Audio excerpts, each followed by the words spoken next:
Daily कितने ऐसे मौके होते हैं जिसमें आप बिल्कुल ठीक होते हैं, लेकिन आपके सामने वाला आपको बार बार शर्मिंदा करता है, आपको डिग्रेड करता है, आपको इंपॉर्टेंस नहीं देता। मैं 5 ऐसे तरीके बताने जा रहा हूं जिस पे इंप्लीमेंट आपने तब करना है जब आपके सामने वाला आपको डिग्रेड करे, आपकी इंसल्ट करे, आपको डी वैल्यू करे। तब आपने ये 5 काम जरूर करने हैं। आपकी कोई भी इज्जत, आपकी रिस्पेक्ट, आपकी वैल्यू सब वापस आ जाएगा। ना ही आपको उसके पीछे जाना पड़ेगा, ना ही आपको डी वैल्यू होना पड़ेगा, ना ही आपको उसकी रिक्वेस्ट करनी पड़ेगी, और ना ही आपको उसके तल्ले मिनते करने पड़ेंगे।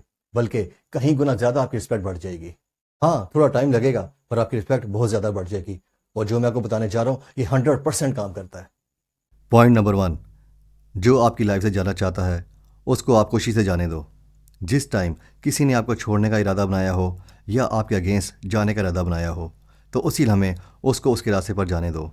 उसको आज़ाद कर दो कि भाई तुझे जो करना है कर, जहाँ भी जाना है जा। उसको पूरी तरह से एहसास दिलाओ कि उसके जाने से आपको कोई भी फ़र्क नहीं पड़ता। आप अंदर से जितना भी टूट जाओ, जितना भी बिखर जाओ, लेकिन एट लीस्ट उन लम्हों में उस बंदे के सामने हल्का बिल्कुल नहीं पड़ना। लेट देम गो। जहाँ कदर ना हो वहाँ से चुपचाप निकल जाने में ही फ़ायदा है। लोगों को अपनी ज़िंदगी से आज़ाद कर दो। वो जैसा करना चाहते हैं उनको करने दो, क्योंकि उन्होंने जो करना है वो तो करके ही छोड़ेंगे। जो ठान लिया है वो उन्होंने करना ही करना है। उसको अपने दिल से, अपने दिमाग से, अपने मोबाइल से और अपनी हर चीज़ से निकालने की कोशिश करें। निकाल दो ऐसे लोगों को हर जगह से। अब आप ये सोच रहे होंगे कि ये सब करने से वैल्यू कैसे आएगी। अभी तो और भी इम्पोर्टेंट पॉइंट्स हैं जो मैं आपको बताने वाला हूँ। उस इंसान को आज़ाद करने के बाद कुछ ही अरसे के बाद आपके मन में एक सुकून सा होगा। या आपको एक सुकून सा आने लगेगा। या आपको महसूस होने लगेगा जैसे कितना बड़ा बोझ अपने अपने मन से हटा दिया है। जो भी आपकी बेकदरी करे उसको माफ़ करके आगे बढ़ जाए, क्योंकि उसकी जितनी अप्रोच होगी वो उतना ही करेगा। Point number 2। उस इंसान के साथ जुड़िए जो आपके साथ हमेशा खड़ा रहा है। उस इंसान की कदर कीजिए जो आपके साथ आपकी मौत तक खड़ा रहेगा। और वो इंसान आपके अलावा और कोई भी नहीं हो सकता। You are the only person जिसके साथ आप कनेक्ट हो गए तो फिर आपको किसी भी कनेक्शन की ज़रूरत नहीं पड़ेगी इस दुनिया में। Connect with your self. अपना जितना टाइम आप उसको देते थे खुद को दीजिए। Connect with your self. Try to find your self. खूबसूरत सी जगहों में घूमिए, लाइफ को एंजॉय कीजिए। इस बात को प्रूव कीजिए कि आपके अलावा कोई और दूसरा आपको खुश नहीं रख सकता। यस, यू आर अलोन, लेकिन बहुत सारी चीज़ों को इस दुनिया में अकेले ही होना पड़ता है।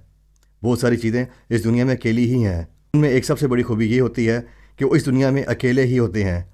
जैसे चाँद, जैसे सूरज, जैसे ज़मीन। ये सब अकेले हैं। ये सब अकेले हैं और इस कायनात का हिस्सा हैं, और आप भी इस कायनात का हिस्सा हैं। You have to connect with your self. Point number 3। Emotional peace को मेंटेन करना बहुत लाजमी है। अपनी खोई हुई वैल्यू को वापस लाने के लिए किसी किस्म की जलन नहीं, किसी भी तरह का बदला लेने की सोच ना हो। अपने मन को पुरसकून रखें। खामोश रहकर चीज़ों को बारीकी से समझना सीखें। खामोश रहकर अपनी वैल्यू को बढ़ाना सीखें। पुरसकून और खामोश कैसे रहोगे आप? जब आप अपने बारे में अच्छा सोचोगे। खुद को इस बात पर कन्विंस करें कि किसी का मेरी वैल्यू कम करने से मुझे कोई फ़र्क नहीं पड़ता, क्योंकि मैं किसी की जजमेंट का मोहताज नहीं हूँ। मैं कोई सवाल नहीं हूँ जो लोग मुझे हल करेंगे। खुद को लूज़र वाली फीलिंग्स में कभी भी मत आने देना। You have not lost the battle is still on it happening between you and your emotions. The war is between you and your thoughts. इस सब में उसका घाटा है, आपका नहीं, क्योंकि आपको पता है कि आप कहाँ हो। आपका लेवल वो आप जानते हो, और अपनी कैपेबिलिटी उसको भी आप जानते हो। कैपेबिलिटी से निकल कर आता है point number 4। Achieve something new, something big, something unbelievable and something unimaginable. अपने कैरियर पर फोकस करें और मस्त हो जाएं अपने काम में। अपनी खूबियों को, अपनी स्किल्स को ढूंढ ढूंढ कर निकालें। अपने पैशन को समझें। अपनी अच्छी हैबिट्स को स्टार्ट करें। खुद को इतना बिजी कर लें कि वक्त भी आपसे वक्त मांग कर आपसे मिलने आए। अपने आप को अपने ड्रीम्स के लिए इतना बिजी कर दो कि इज्जत और बेइज्जती इन रफड़ों से हमेशा के लिए दूर हो जाओ। जब आप अपनी लाइफ को बेहतर से बेहतर बनाने के लिए कोशिश करते रहेंगे, अपने ड्रीम्स को अचीव करने की कोशिश करते रहेंगे, तब तो आपके पास टाइम ही नहीं होगा किसी से बिला वजह कनेक्ट होने का या किसी दर्द को महसूस करने का।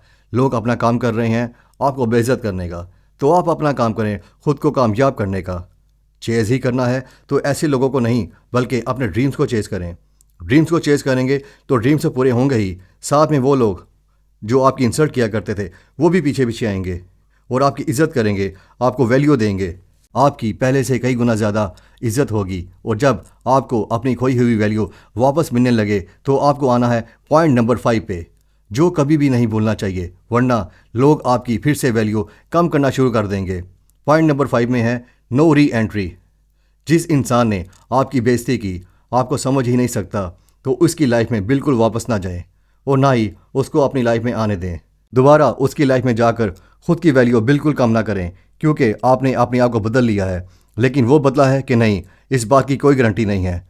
आप अपने बुरे दिनों के सबक से, अपनी मेहनत के बलबूते से आज यहाँ खड़े हैं और फिर से वही गलती करके उस फेज पे वापस बिल्कुल भी नहीं जाना है। अगर आपने अपना नया रूप इख्तियार कर लिया है जिसमें आप एक कामयाब इंसान हो, तो आपको इसी में रहना है, नहीं तो लोग फिर से आपको हल्के में लेना शुरू कर देंगे।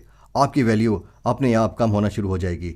जब वो इंसान वापस आने की कोशिश करे तो उससे कहो कि भाई सॉरी, अब मेरी लाइफ में तुम्हारे लिए कोई जगह नहीं है जो कभी हुआ करती थी।